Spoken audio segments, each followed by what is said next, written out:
72 সংবিধান প্রসঙ্গে আপনি তখন বলতে চাইছিলেন, আমি বলছিলাম যে পরে নেব, সেটা একটু জানবো। পাশাপাশি যে গণভোটের ফলে সমস্যার সমাধান হচ্ছে কিনা।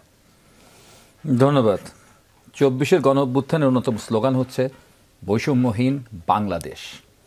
আর আপনি যদি বৈষম্যহীন একটি রাষ্ট্র ব্যবস্থা সারা পৃথিবীর ইতিহাসে খুঁজে পেতে চান, বৈষম্যহীন রাষ্ট্র ব্যবস্থা, শ্রেণী বৈষম্যহীন রাষ্ট্র ব্যবস্থা, সেই রাষ্ট্র ব্যবস্থার নাম হচ্ছে সমাজতন্ত্র। আর সেই সমাজতন্ত্রকে যদি এই গণঅভ্যুত্থানের পরবর্তীকালে আজকের যে বিভিন্ন কমিশনের মাধ্যমে হোক আর গণভোটের মাধ্যমে হোক, সেটাকে যদি হচ্ছে সংবিধান থেকে মুছে ফেলে দিতে চান, কেটে ফেলে দিতে চান, তাহলে আমার মনে হয় বাংলাদেশের মানুষ সবাই আমরা একমত সহমত হব না।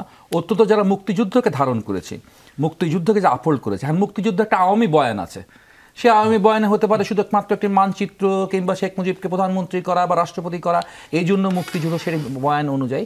আরেকটি বয়ান হচ্ছে, এবং যেটা আসল বয়ান, মানুষের বয়ান, সেটা হচ্ছে পশ্চিম পাকিস্তানের শোষণের বিরুদ্ধে, এবং এদেশে যে নতুন করে কোনো একটা শোষণ ব্যবস্থা না কায়েম হয়, সেই প্রত্যাশা থেকে, সেই স্পিরিট থেকেই মুক্তিযুদ্ধ হয়েছিল, এবং সেই স্পিরিট থেকে বাংলাদেশের জন্ম হয়েছিল। ফলে বাংলাদেশের জন্মের যে দর্শন আছে, সে দর্শনকে অনেকে অস্বীকার করে। বাংলাদেশের জন্মের বিরোধিতা তারা করেছে। আজকে তারা অনেকেই আপনার হচ্ছে গিয়ে খেলার সাথী, ক্ষমতা যাওয়ার তারা সারথি। তো ক্ষমতা যারা সারথি, যাদের মুক্তিযুদ্ধের বিরোধী বা বাংলাদেশের জন্মের বিরোধী, যারা বাংলাদেশ বিরোধী যে শক্তি, সে বাংলাদেশ বিরোধী শক্তি আমার 72-এর সংবিধানের বিষয়ে তাদের প্রশ্ন উত্থাপনই করতে পারে। আর একটা কথা বলতে চাচ্ছি, এই 72-এর সংবিধান পেলেন কই? আজকে যে সংবিধান শেখ হাসিনা এনজয় করেছে, যে সংবিধানকে দিয়ে স্বৈরতন্ত্র কায়েম হয়েছে, সেই সংবিধান তো 72-এর সংবিধান নয়। এটাকে 16 বার কাটাছেঁড়া করা হয়েছে। এবং আজকে আমরা ঐক্যমত্য কমিশন বলেন বা আমরা যে প্রস্তাবনাগুলো নিয়ে আসতেছি, সংস্কার করার কথা বলছি, রাষ্ট্রকে মেরামত করার কথা বলছি, এই সমস্ত কিছু কিন্তু আলটিমেটলি আইনে রূপান্তরিত হবে 17তম সংশোধনীর মধ্য দিয়ে। অর্থাৎ সারা দেশ জাতি অপেক্ষা করছে 17তম সংশোধনী হবে।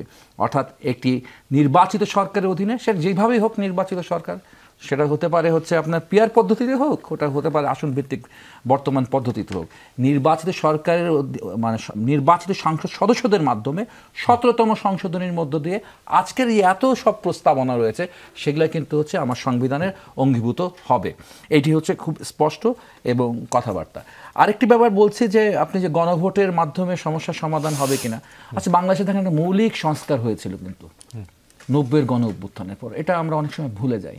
92 সালে, হ্যাঁ, সেলিম ভাইয়ের হয়তো সংসদও থাকতে পারে তখন, আমার যদিও স্মৃতি মিলাতে পারছি না আর কি এখন।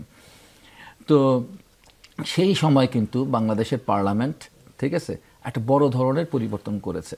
রাষ্ট্রশাসিত ব্যবস্থা থেকে বদলে দিয়ে সংস্কার করে সংসদীয় পদ্ধতিতে চলে গেছিল। সেটার জন্য তো একটা গণভোট হয়েছিল। কখন হয়েছিল? নির্বাচনের পরে হয়েছিল। রাষ্ট্রশাসিত সিস্টেমের মধ্যে থেকে সংসদ নির্বাচন হয়েছে, সেই সংসদে হচ্ছে গিয়ে বিল এসেছে পার্লামেন্টারি সিস্টেমের। সেই এত বড় যে পরিবর্তন, এটা বিরাট বড় পরিবর্তন, পার্লামেন্টারি প্রেসিডেন্সিয়াল সিস্টেম থেকে পার্লামেন্টারি সিস্টেম। তো সেটা যদি করা যেতে পারে, তাহলে নির্বাচনের উত্তরকালেই তো এটা করা যেতে পারে। আর আগে যদি করেন, এখন ব্যাপারটা খুব সহজ হতে পারে যে হ্যাঁ ঠিক আছে, একটা মনে হয় সমস্যার সমাধান হয়ে গেল, সবাই মেনে নিল যে একটা কিছু হচ্ছে, আইনগত কাঠামোর ব্যাপারটা হচ্ছে। আইনগত কাঠামোর ব্যাপারটা করার ক্ষেত্রে নিয়ে আমি কিন্তু আরেকটা বেআইনি জায়গায় চলে আসবো। এই গণভোটকে লিগ্যালিটি দেওয়ার জন্য আমাকে নির্বাচন করতে হবে, আরেকটি নির্বাচন করতে হবে। 18তম সংসদে আবার বদলে যাবে না? 18তম সংসদে বদলে যাবে তো। আপনি করার পর